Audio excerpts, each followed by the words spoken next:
Hey guys, welcome back. I have another book review for you today, and today is going to be The House of Kennedy by James Patterson.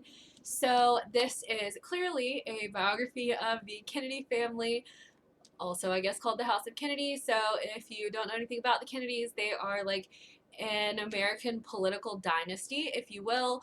They have been involved in politics for at least the last like 50 plus years, and this is their story. So the most well-known Kennedys I think would be President John F. Kennedy, also known as JFK, and his brother Bobby, who they also call RFK, and then their other brother Ted, who was a senator until his death in 2009. So James Patterson usually writes thrillers. This is kind of, I think, his first foray into nonfiction, and it is about the Kennedy family. So in this, we don't just learn about the three most prominent Kennedys, but we learn about Joe Kennedy Sr. and all of his children. That is Joe Jr., Jack, Rosemary, Bobby, Kathleen, who they call Kick, Patricia, Jean Ann, Ted, and Eunice. So there's actually 9 of them, plus their mom, also called Rose, and then like various other people who come in and out of their lives. So to start, I will say this is much better written than the last Kennedy biography I read, which was Bobby and Jackie, a love story, and it was more like a gossip rag than anything else, and there was no proof.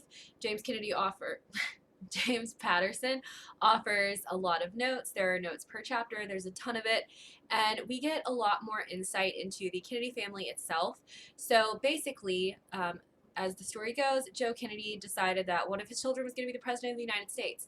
At first, it was Joe Jr. Joe Jr. died during World War II in a plane accident. He was a Navy pilot. So that kind of mantle fell to JFK, who, as we know, went on to be the president of the United States for 3 years, and he was assassinated in Dallas, Texas by Lee Harvey Oswald. After that, the mantle fell to the next brother, Bobby, and in 1968, Bobby decided that he was going to run for president as well. He was trying to get the Democratic nomination. He was assassinated by Sirhan, not exactly sure how you would say that, in California. Then the mantle kind of fell to Ted. Ted was already a senator, but then Ted was in an accident on Chappaquiddick Island that resulted in the death of Mary Jo Kopechne, one of the boiler room girls who worked for Bobby during his campaign. That basically ensured that Ted Kennedy could never run for president, but he went on to be a senator until his death in 2009. And those are the most well-known Kennedys. Those are the ones we talk about a lot in here, but we also get a lot of information on some of the others, like their sister Kathleen, who went on to marry 2 British lords. Then their sister Rosemary, who was lobotomized on her father's like wishes, and it clearly did not go well. Then we also have Eunice Kennedy, who started the Special Olympics. So there was a lot going on with this whole family. We do talk about Jackie, and we do talk about Ethel. Jackie was the wife of JFK, Ethel was the wife of Bobby, and we do talk about them. And then we go on to this like newer generation of Kennedys. We have JFK Jr., who did a political magazine and ended up dying in a plane crash. But then we even have this more recent generation of Kennedys who are like, I guess, semi close to my age. I think he does mention like Connor Kennedy, who you guys might remember because he dated Taylor Swift.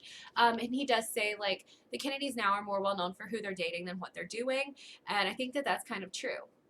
So I want to go ahead and give you some thoughts on this book. This is a very interesting read. I had no problem reading it. I read it quite quickly. It doesn't have like these ridiculously long chapters. It's not written in kind of a hoity-toity language that you don't really want to listen to, and it's not written as a gossip magazine. So I think James Patterson did a great job here. So my favorite Kennedy to read about is Bobby. I don't know why, but Bobby's the one that I enjoy reading about.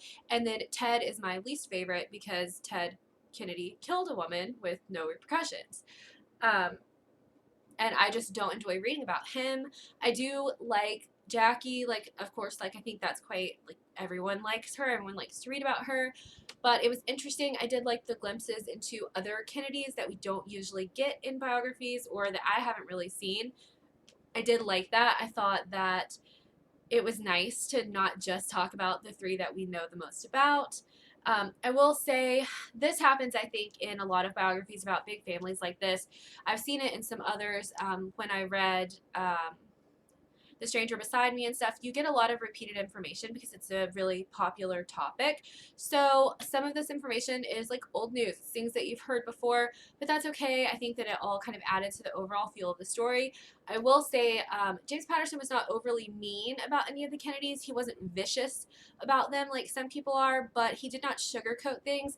And he did talk about things that happened more recently. There was an issue with Willie Kennedy, who was, I think, in med school at the time. Now I think is the commissioner of Washington, D.C., and he's had a ton of sexual assault allegations against him, yet he's still in a position of power.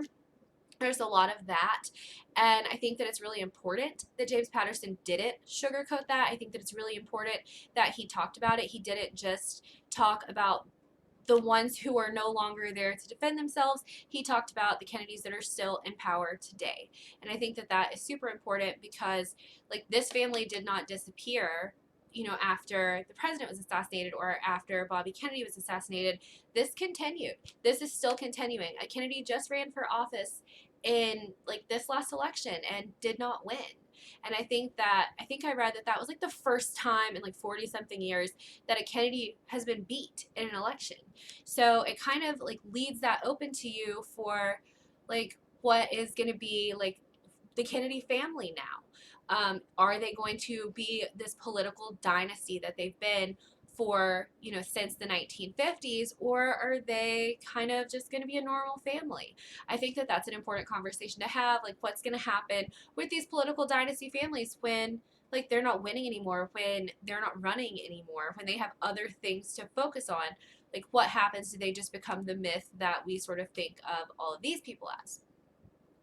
There's also some pretty interesting tidbits about like people the Kennedys knew. They did move in kind of Hollywood circles, so there's quite a bit about Marilyn Monroe in here. There's quite a bit about like a lot of famous people and about how Joe Kennedy was trying to take on Hollywood. And I think that that's interesting too. That's not something that we really know about. And the Kennedys are actually, they're Irish Catholics. They are from Boston. They moved to New York, which is where a lot of them hold their seats and everything. But they also had all of that compound, if you will, in Hyannisport, which I think they still kind of talk about the Kennedy compound today. It's still quite well known. I think it's just a big group of houses. Clearly, I've never been there, but I do find it really interesting. I enjoy reading about the Kennedys. There's also this whole thing about like the Kennedy curse, and that is basically that like the Kennedys died quite tragically. I think like 5 or 6 people that were Kennedys or connected to Kennedys all died in plane crashes. Actually, way more than 6, but like that's just a lot. Like they're very unlucky on airplanes. There was the thing with Ted Kennedy and Chappaquiddick, but also he was in a plane crash. Just a lot of like really bad luck happened to this family, still is happening to this family today. And they kind of mention how the different Kennedy men dealt with like the Kennedy curse. I'm so sorry, my dog is barking in the background. um, he won't stop. So yeah, so there's like that Kennedy curse that I think kind of captures the imagination of the public even today. I know I've spent time I know that I've spent time reading about it, so like chances are someone else has as well. But I recommend this book. I think this book is great. I do not have my little star rating page, but I give this book like 4 stars. Just I guess my only issue is that some of this information is repeated, though. Like I said, I think that that is impossible to safeguard against when you're writing about someone or like a group of people that are as well known as the Kennedy family. But I gave it 4 stars. I thought it was great. I think that it was so easy to read. It was very interesting. It was very entertaining.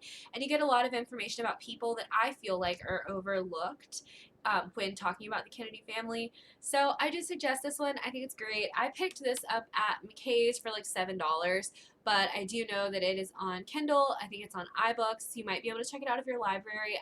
It's not on mine right now. I bought it because I came across it, but it's been on my list. So this was not on Tennessee Reads on like Overdrive or anything, but that doesn't mean that it won't be on yours if you look for it somewhere else. But yes, I do recommend this. I think that it's great, and I think if you're interested in the Kennedys, this is going to be like a must read for you because it's really good. And that is all that I really have for you guys this week. And I'll be back next week. And I'm thinking there might be something just a little bit different up my sleeve for next week as well. So I hope you guys have a good week. Bye.